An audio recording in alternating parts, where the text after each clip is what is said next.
Hey everyone, welcome to the channel. Today, we're diving into the persecution of Christians around the world. This isn't about pointing fingers, but shining a light on a harsh reality. We'll hear stories of resilience, courage, and immense hardship. We believe in the power of prayer and standing with those suffering. Even small acts of kindness and awareness can make a difference. If you find this message important, please subscribe, like, and share this video. Together we can spread awareness and make a difference. Chapter 1. Afghanistan, a land of shadows. Our first stop is Afghanistan, where converting to Christianity from Islam can have devastating consequences. Owning a Bible could land you in prison, or worse. For many Afghan Christians, this is their daily reality. They gather in secret, risking their lives to worship, yet their spirit shines through. Chapter 2. North Korea, the Forgotten Faithful. North Korea is often referred to as the Hermit Kingdom, and for Christians living there, it can feel like a prison. The government's grip on every aspect of life is suffocating, and religious freedom is non-existent. To be a Christian in North Korea is to live in a constant state of fear. Possessing a Bible is strictly forbidden, and those caught practicing their faith face unimaginable punishments, including forced labor camps, torture, and even public executions. The stories that manage to escape this closed-off nation are chilling reminders of the persecution these brave believers endure. Chapter 3. Somalia, targeted by extremists. In Somalia, Christians face a terrifying reality. The rise of extremist groups like Al-Shabaab has made life incredibly dangerous, particularly for those who don't adhere to their strict interpretation of Islam. Christians are often targeted for attacks, kidnappings, and forced conversions. The threat of violence is ever present, and many Christians are forced to live in hiding, constantly looking over their shoulders. The situation in Somalia is a stark reminder of the dangers posed by religious extremism and the urgent need to protect religious minorities. Chapter 4. Libya, a nation in turmoil. Libya, a nation struggling to rebuild after years of conflict, is another place where Christians face significant challenges. The lack of a strong central government has created a breeding ground for lawlessness, and extremist groups have seized the opportunity to exploit the chaos. Christians in Libya are often subjected to extortion, kidnapping, and attacks on their homes and businesses.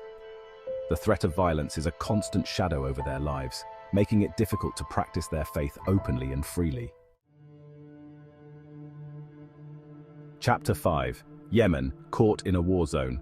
Yemen, a country ravaged by civil war, presents a complex and dangerous landscape for Christians. Caught in the crossfire of a brutal conflict, Christians face persecution from multiple fronts. Extremist groups view them as enemies, and the ongoing war has created a climate of fear and instability.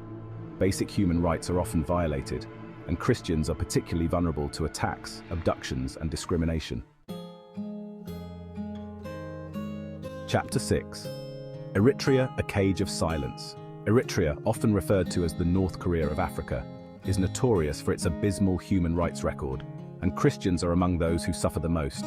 The government maintains an iron grip on all aspects of society, and religious freedom is severely restricted. Christians in Eritrea face arbitrary arrests, indefinite detention without trial, torture, and forced labor. Iraq, a nation still grappling with the aftermath of years of war and instability, remains a dangerous place for Christians. While the situation has improved somewhat in recent years, the scars of past persecution run deep. Christians in Iraq continue to face discrimination, threats, and attacks from extremist groups. Many have been forced to flee their homes, leaving behind their communities and livelihoods. Chapter 8. Pakistan, living under blasphemy laws.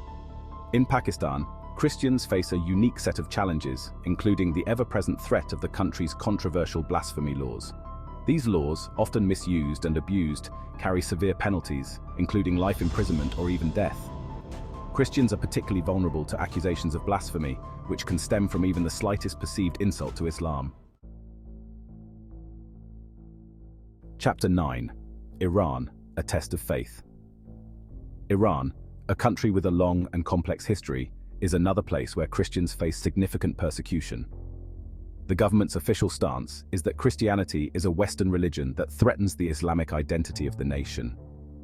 As a result, Christians in Iran face severe restrictions on their religious practices.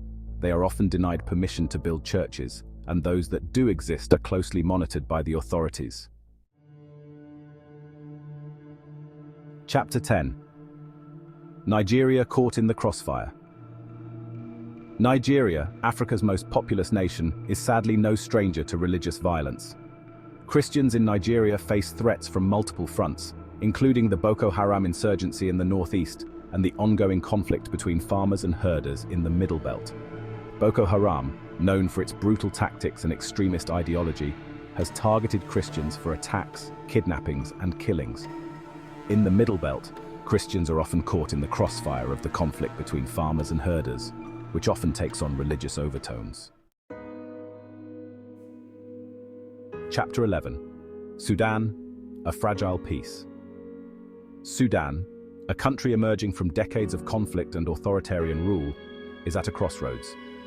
While the situation for Christians has improved somewhat since the ouster of former President Omar al-Bashir, challenges remain. Christians in Sudan continue to face discrimination, particularly in areas where Islamic law is strictly enforced. They are often denied access to education, employment, and government services. Chapter 12. Central African Republic, struggling for stability. The Central African Republic, a nation plagued by poverty and instability, has been embroiled in a civil war that has taken on religious dimensions. Christians in CAR have been targeted by armed groups who have committed atrocities against civilians. Thousands have been killed, and many more have been displaced from their homes. Chapter 13. South Sudan, hopes and heartaches. South Sudan, the world's youngest nation, has been ravaged by civil war since its independence in 2011. The conflict has taken on an ethnic dimension, but Christians have also been targeted for their faith. Churches have been destroyed, and Christians have been killed, tortured, and displaced from their homes. Chapter 14. India, a rising tide of nationalism. India, a country known for its diversity and rich religious history, has witnessed a disturbing rise in religious intolerance in recent years. Christians in India, particularly those from lower castes, face increasing harassment, discrimination, and violence. Attacks on churches and Christian institutions have become more common, and there have been reports of forced conversions. Myanmar, formerly known as Burma, is a country transitioning from military rule to democracy, but it has a long history of ethnic and religious conflict. Christians in Myanmar, particularly in this predominantly Buddhist country, face discrimination, harassment, and violence. The Rohingya crisis, which has seen hundreds of thousands of Rohingya Muslims flee to neighboring Bangladesh, has also had a negative impact on Christians in Myanmar. China, a global superpower with a rapidly growing economy, has one of the most restrictive environments for religious freedom in the world. The Chinese government views religion, particularly Christianity, as a threat to its authority and control. Christians in China face constant surveillance, harassment, and persecution. Churches are raided, pastors are arrested, and religious materials are confiscated. Cuba, a communist-ruled island nation, has long been known for its restrictions on religious freedom. However, in recent years there have been some signs of improvement. The government has allowed the construction of new churches, and there has been a slight increase in religious activity. However, Christians in Cuba still face challenges. Thank you for joining us on this journey to understand the realities of Christian persecution around the world. It's heavy stuff, but it's important to stand in solidarity with our brothers and sisters in Christ. Even small acts of kindness, like sending a prayer or donating, can make a difference. Let's keep this conversation going and raise awareness. Please subscribe, like, and share this important message with everyone you know.